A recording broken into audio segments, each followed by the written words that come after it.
Blah, blah.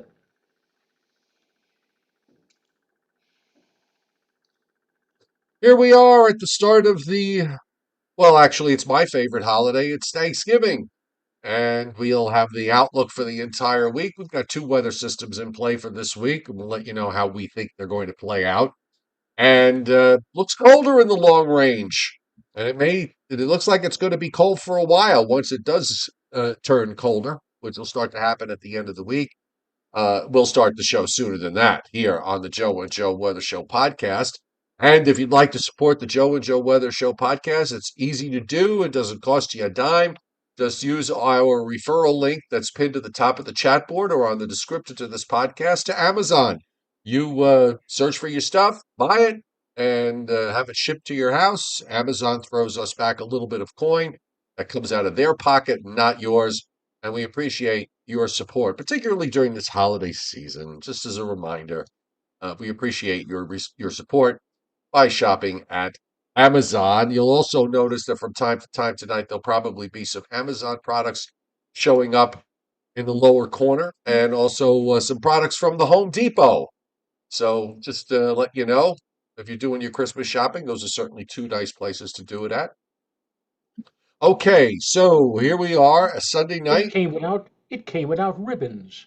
It It came came without without tags. tags. It It came came with without the packaging, boxes or boxes or bag. bags. Yes, Yeah. exactly.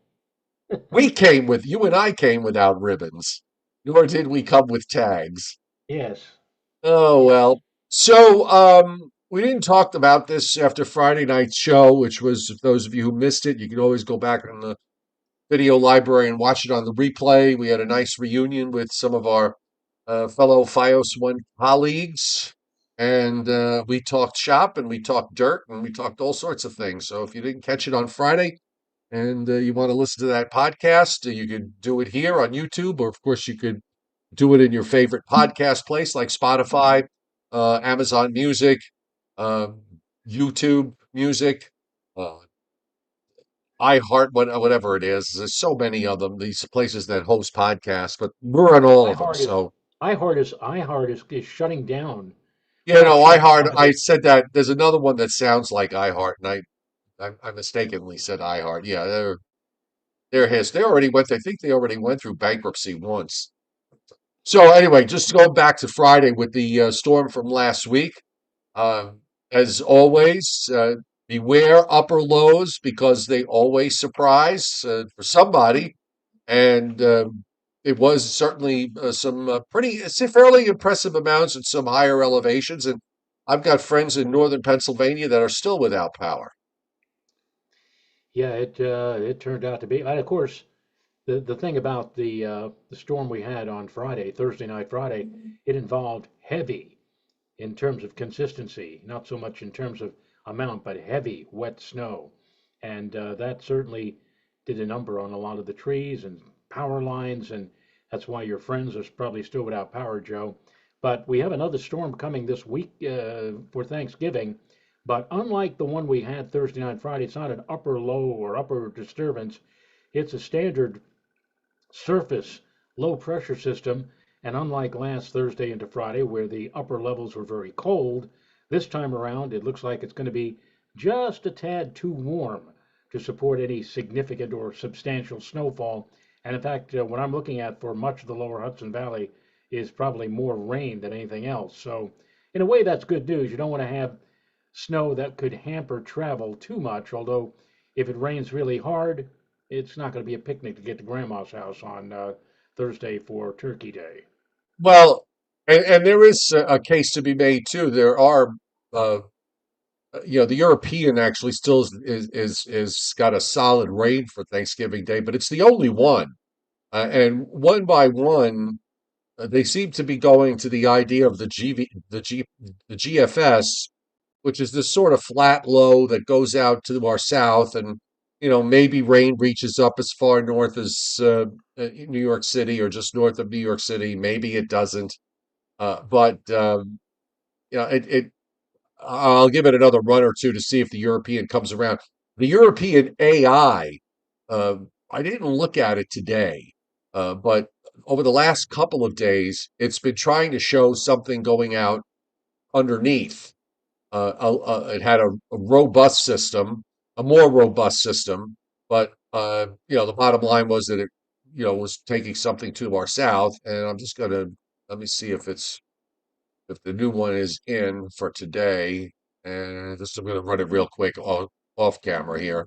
Uh, yeah, it kind of looks like the GFS now, where it's got a sort of a flattish wave underneath. It gets some rain up to about New York City or just north of New York City to Boston, and then that goes out and then just sort of slides. Everything else just basically slides to the east.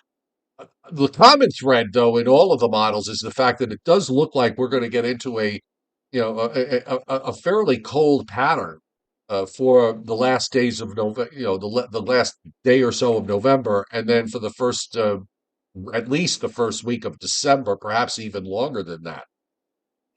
It looks like the Climate Prediction Center is suggesting that for the tri-state area, we're looking at for the on the 6 to 10 day outlook, something like an 80 to 90% probability of below normal temperatures for the period running until the first week of December.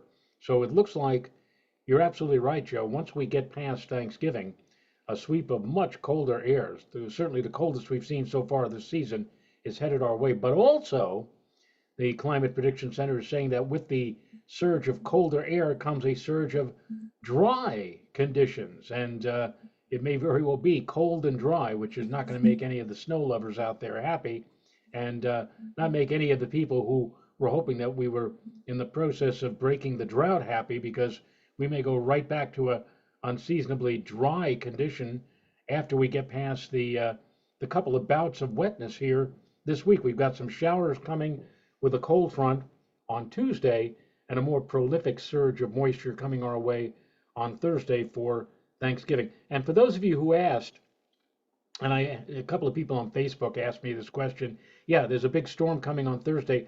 What about the balloons? Will they be able to fly the balloons? And the answer is yes.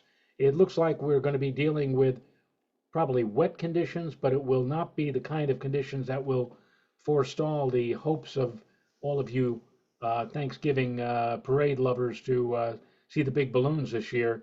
Really doesn't look, all that bad at all in terms of flying the balloons. But the uh, unfortunate part about this is that we've got some wet weather, which, if you're going to go see the parade, you better have your umbrellas close at hand.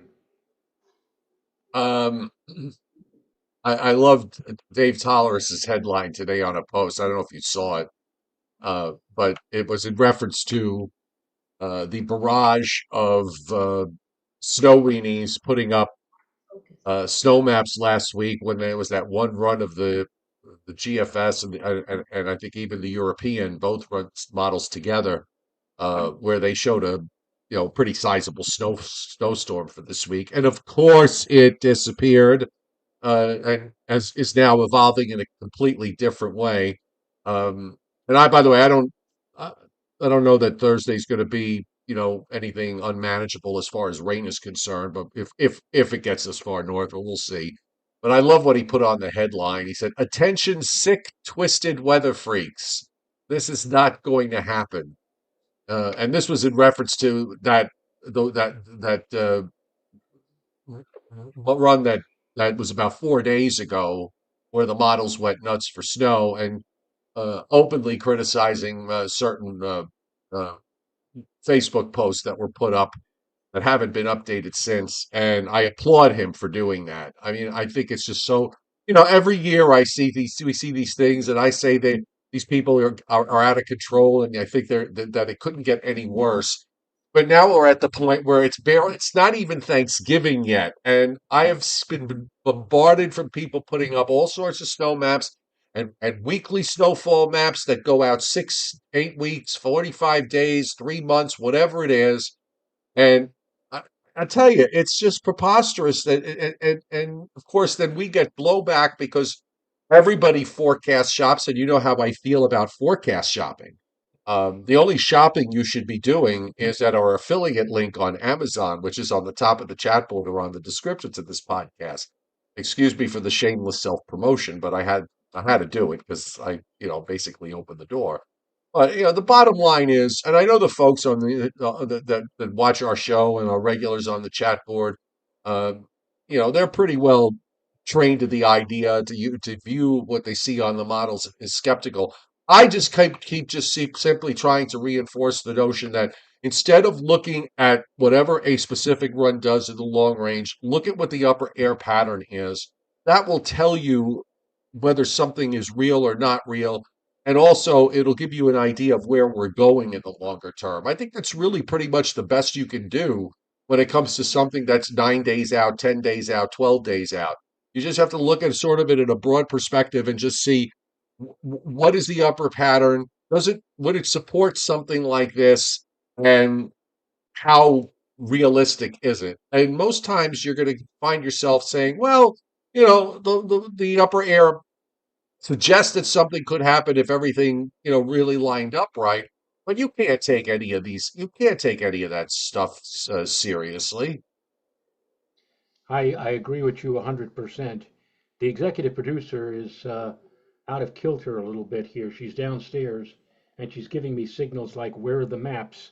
How come you guys aren't talking about weather? Uh, and the thing about that is, Because we don't when you want watch to. when you watch the Tonight Show, for example, Johnny Carson, he and Ed used to get down and used to chat with each other, the first 5 or 10 minutes of the show before they proceeded to quote entertain everybody and bring out guests.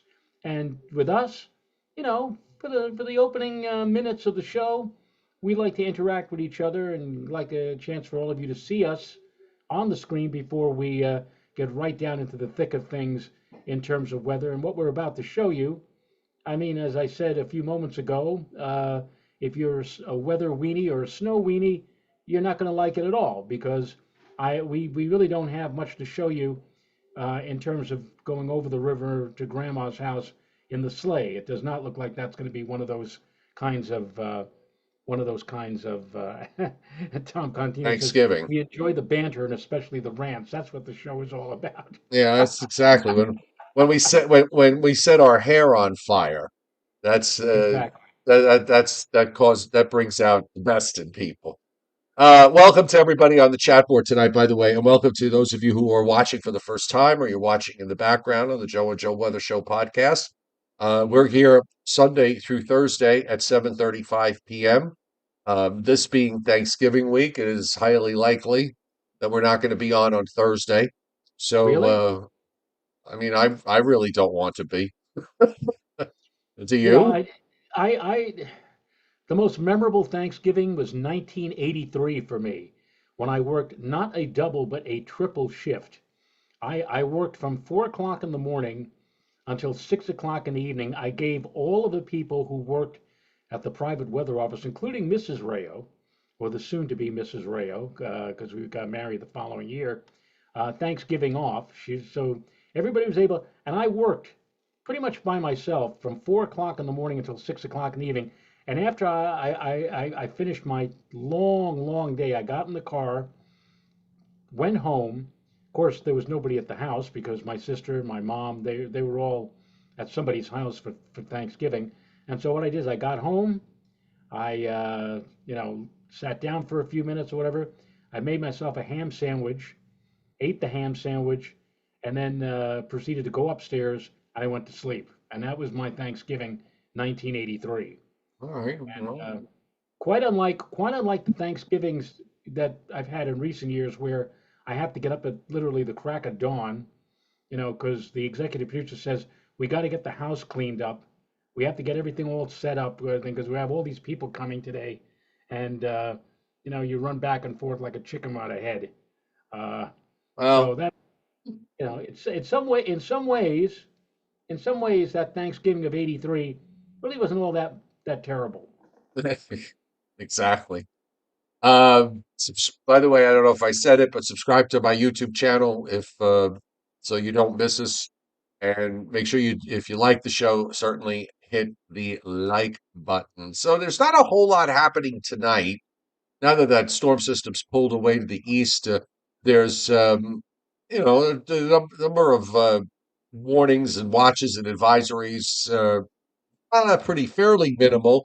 We've got a few winter storm watches and winter weather advisories up for uh, Colorado, mainly west of Denver, west of I-25, and it's not continuous, it's in patches. And then jump over to central Utah from north to south, and then you've got a line of winter storm watches there. And then you skip Nevada completely and you go to the Sierra Nevada mountains in California, where we've got winter storm warnings up for just about the entire range up and down. Nothing going on in the Pacific Northwest. We've got winter weather advisories in northeastern Minnesota and northern Wisconsin. Otherwise, the East Coast is pretty fine. And you look at the satellite loop. Now, there's some patchy clouds around in the northeast. The old storm system is now sitting just southeast of Newfoundland. It's kind of been throwing back some cloud cover into Maine and Vermont, New Hampshire. It's sort of patchy the further south you go.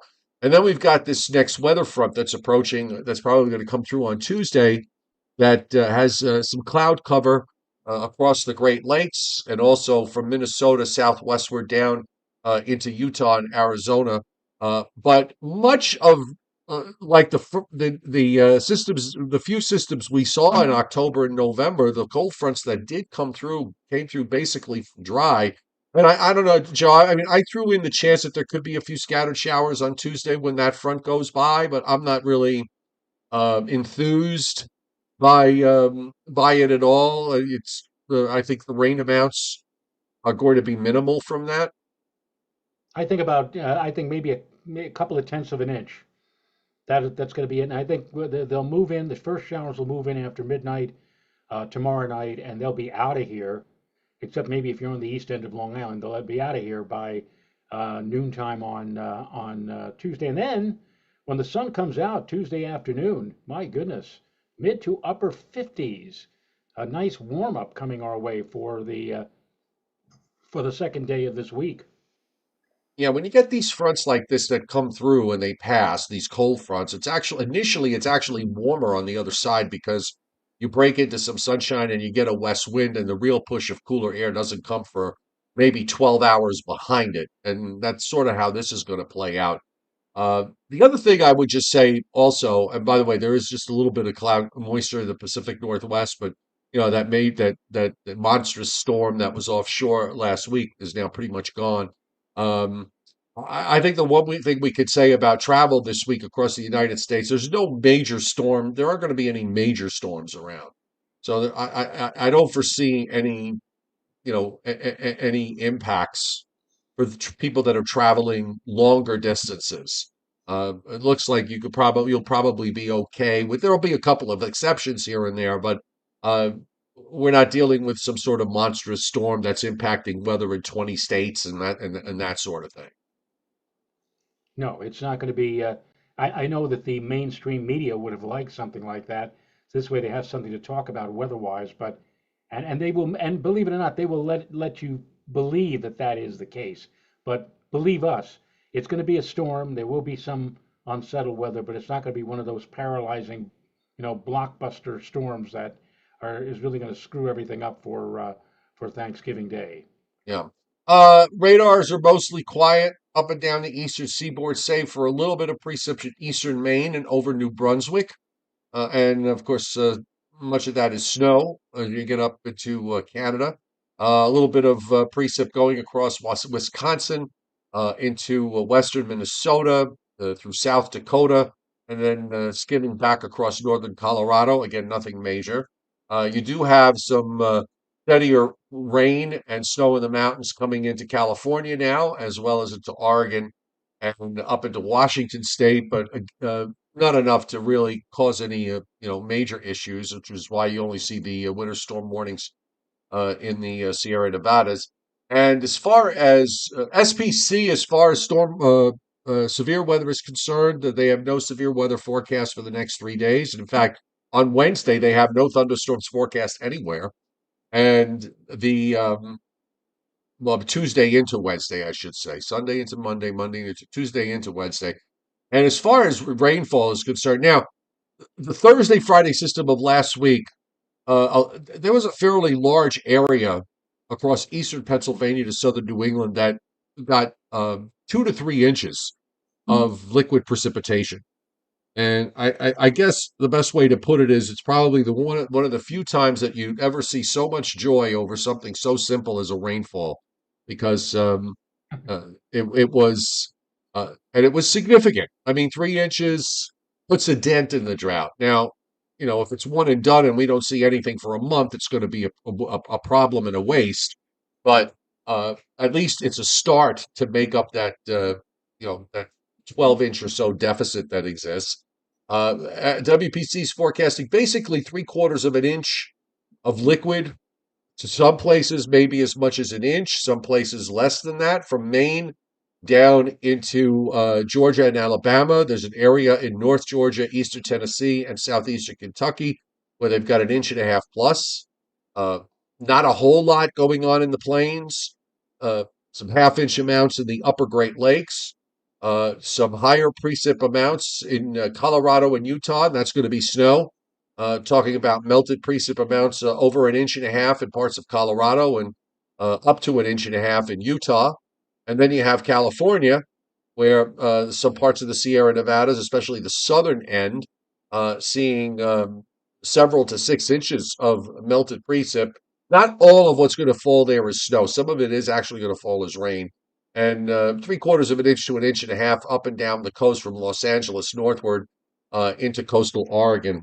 But again, nothing crazy, nothing major with what's going on. And just checking out the upper air, and I'm going to go to the North America view here. Let me just roll it back. And I think I'm going to use the 12Z run for this, uh, if only because it's the main run and not the in-between run, which is probably the one you want better. It's better to use as far as when you're talking about long range. So of course, we have this blocky pattern, higher than normal pressures from Alaska across northern Canada to about Greenland. The upper low from Friday lifts up to the northeast, and now we just sort of wait for the next trough, and here it comes for Tuesday, and it moves into eastern Canada, and then just kind of sits there, and everything's going to start rotating around it. You've got wholesale changes going on in the west as troughing pulls out of the west, and you wind up starting to see ridging from California and offshore the West Coast all the way up into Alaska and then across the Arctic region. So that, of course, displaces cold air southward, and you've got this complex here. Let me clean this up. But all through here is being, steered by a closed-off large uh, series of polar vortexes in Canada. So we've got the cold source region opening up, and it's a negative East Pacific oscillation signal, which is all is a signal for colder than normal temperatures across southern Canada and for much of the eastern United States, and that's what we're going to have going forward. Now I've already moved this up to December 4th, and once that troughs out, once the troughing pulls out around the 5th, there's another one that comes down to replace it. So, I mean, it does look like, now we're out to day 16 here, and assuming that this is some semblance of reality. And the ensembles, by the way, Joe, ensembles or ensembles, is very supportive of this idea. We have not had a sustained cold for the last no, I think the most that we've had, I think last year there was 1 week in December that was like cold and that was it, and maybe 1 week in January that was cold and that was it. But this is different. This is the first time in at least 3 years that we're seeing ridging up in the Northwest Pacific, and if that holds, this would argue for sustained cold for several weeks in the eastern part of the U.S. Well, you're right. It has been quite a while since we've had, and not so much sustained cold, but intense cold. I'm talking about temperatures that locally, were below zero for more than a couple of 2, 3 days of near or below zero nighttime temperatures. I mean, we used to see that a lot in the early part of this century, 10, 15, 20 years ago. But In recent years, you're right, Joe. It's been difficult in getting, substantial or significant cold to stick around for any long length of time.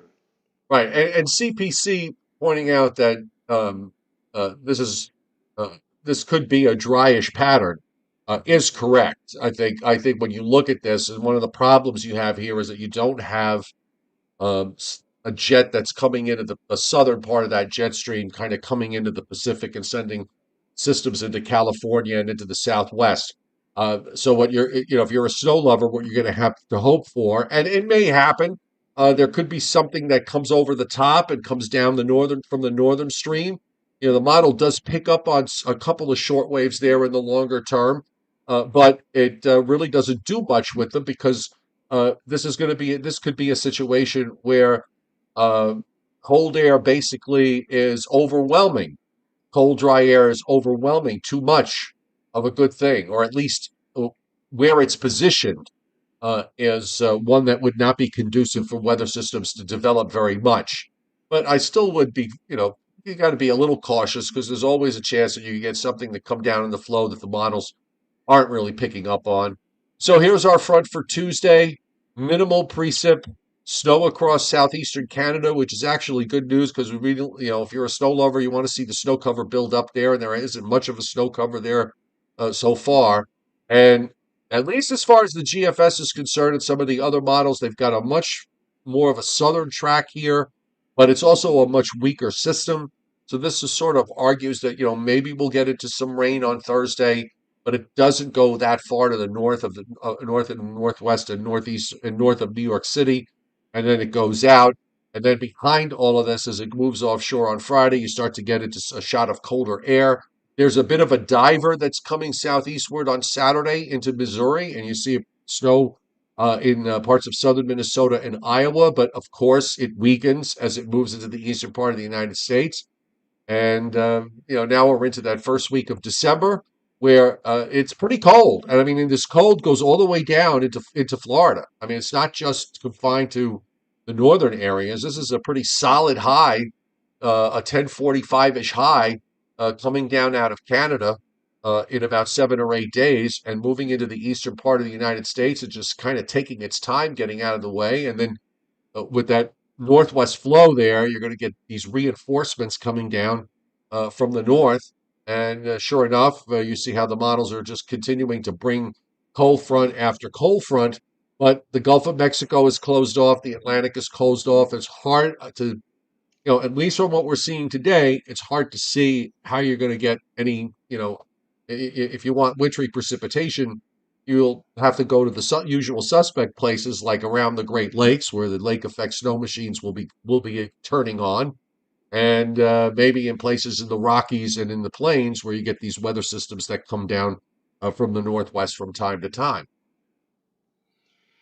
Yeah, and it looks like as far as the polar vortex is concerned, we were talking about that, I think, about a week ago, and how it looked like it was stretching out or whatever.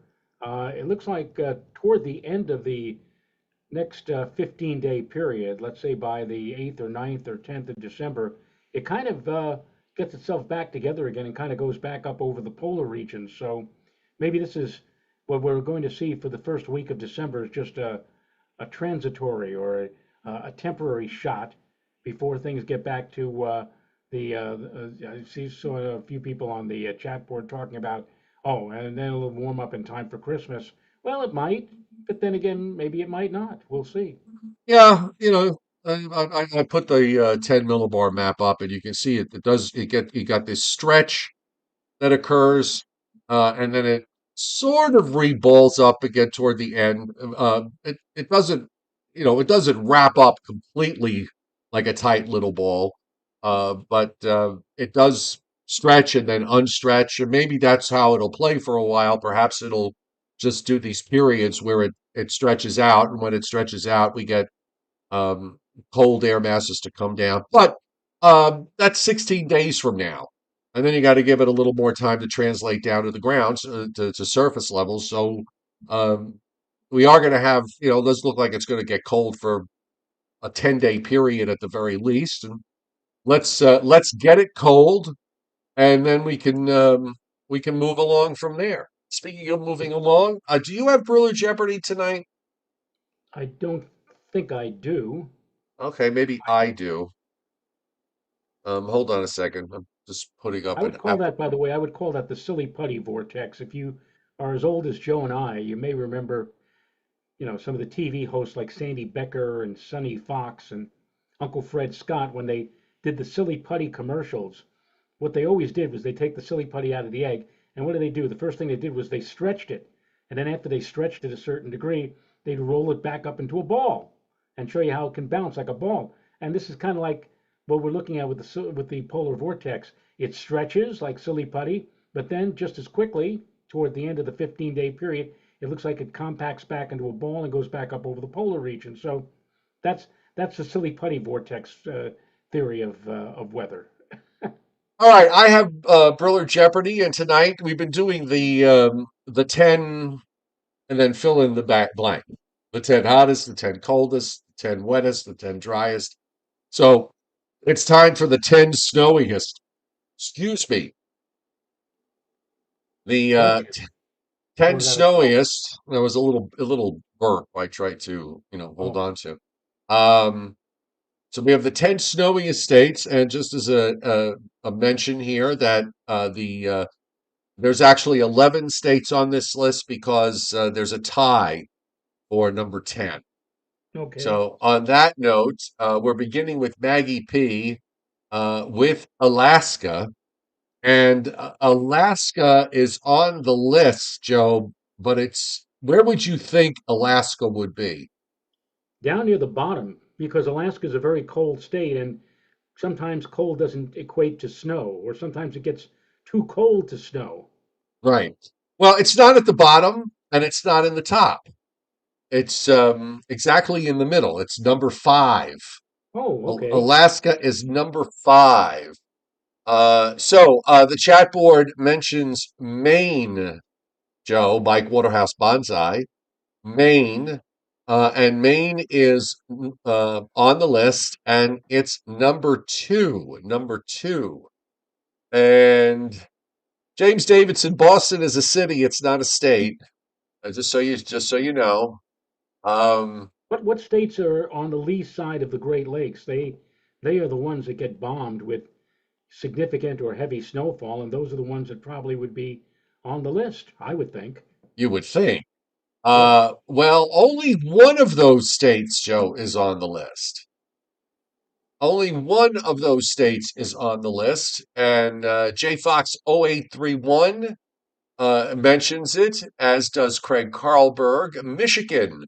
Michigan is on the list. And uh,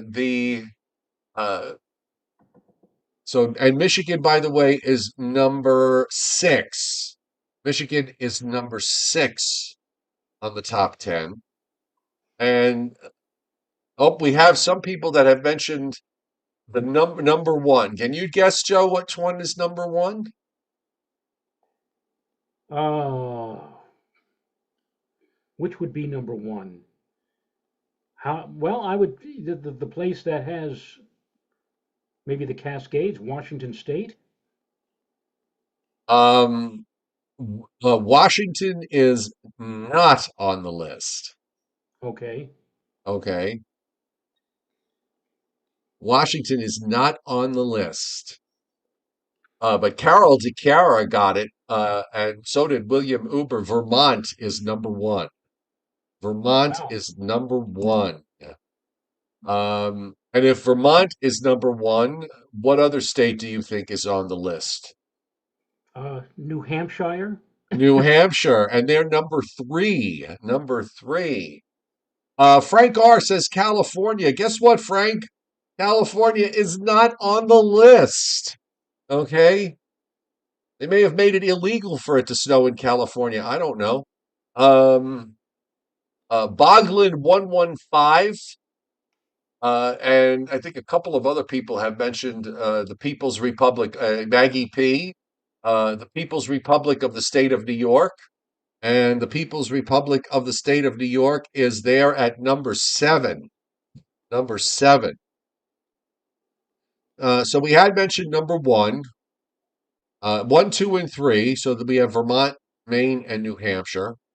Okay. We have not mentioned number four. We've mentioned five and six, which are Alaska and Michigan, and seven, which is New York. And now How we about have Minne- how about eight, nine, and Minnesota? 10. Minnesota. Vincent Croce says Minnesota. He agrees with you. And Craig Carlberg says Minnesota. He agrees with you. And Minnesota is one of the two states that is tied. Okay. Minnesota is tied with this other state. Any guesses? How about Connecticut? No, no, no, no, no. Minnesota is tied with Is it I'm trying. Wisconsin? No, Wisconsin is not on the list. Um, I'm trying to see if anybody mentioned it. I don't see. I thought I saw somebody mention it earlier, but no. And Christinapedia mentions one, two, three, four, five, six, seven, eight, nine, 10 states, and and none of those are the state that I'm looking for. Utah? Uh, well, Utah is on the list, Joe. They're number eight.